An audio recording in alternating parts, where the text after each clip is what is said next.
உன்னை வெல்லலாம். தன்னை வென்றவன் எவனும் உன்னை வெல்லலாம். மன்னனாயினும் கவிதை மன்னனாயினும் அவன் மாறி மேய்க்கும் திருவனிடம் பணிவதும் உண்டு. தன்னை வென்றவன் எவனும் உன்னை வெல்லலாம்.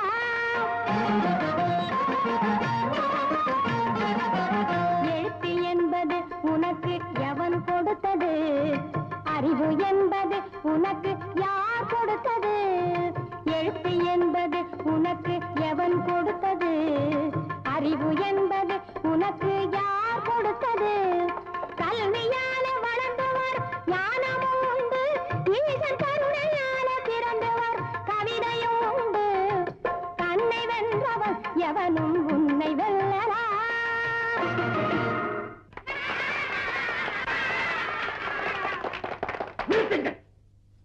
சிறுவனே, கவிதைக்கு சொற்கள் முக்கியமா பொருள் முக்கியமா? பெரியவனே, புகழ்கிறேன் கேள். சொல்லின் உடலுக்குள் பொருள் என்னும் உயிரை தொகுப்பது கவியாகும். பொருள் இல்லை என்றால் வெறும் சொல் மட்டும் இருந்தால், பொருள் இல்லை என்றால் வெறும் சொல் மட்டும் இருந்தால் இறந்தவன் உடலாகும். இறந்தவன் உடலாகும்.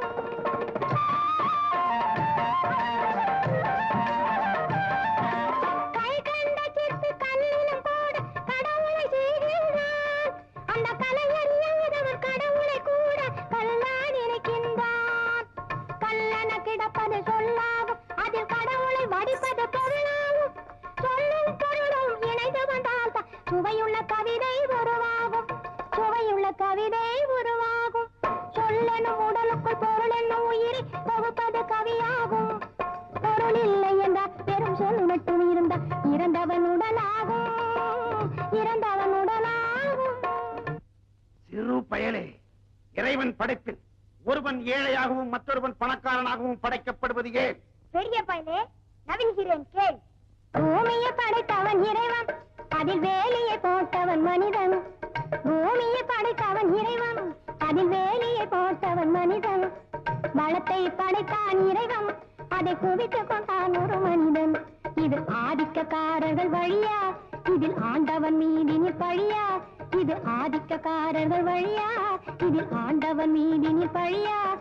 பூமியை படைத்தவன் இறைவன்.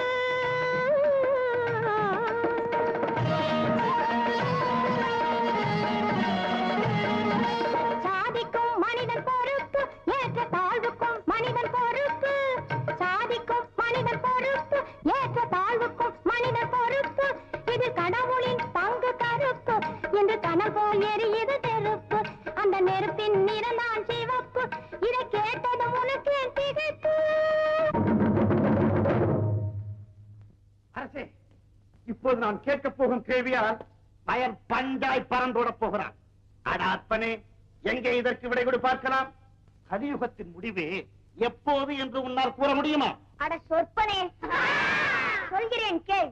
அறிவுடைய மனிதர்களும் அகந்தை எனும் பேரேறி ஆதிக்கம் செய்யும் நேரம். அன்புடைய நங்கையரும் அகமுடைய நாயகனை அடிமை போல் எண்ணும் நேரம். கரையுடைய நெஞ்சினரும் திறனுடைய கவிஞர்களை காலால் உடைக்கும் நேரம். காற்று புயலாகவும் கலியுகம் முடியும் நேரம்.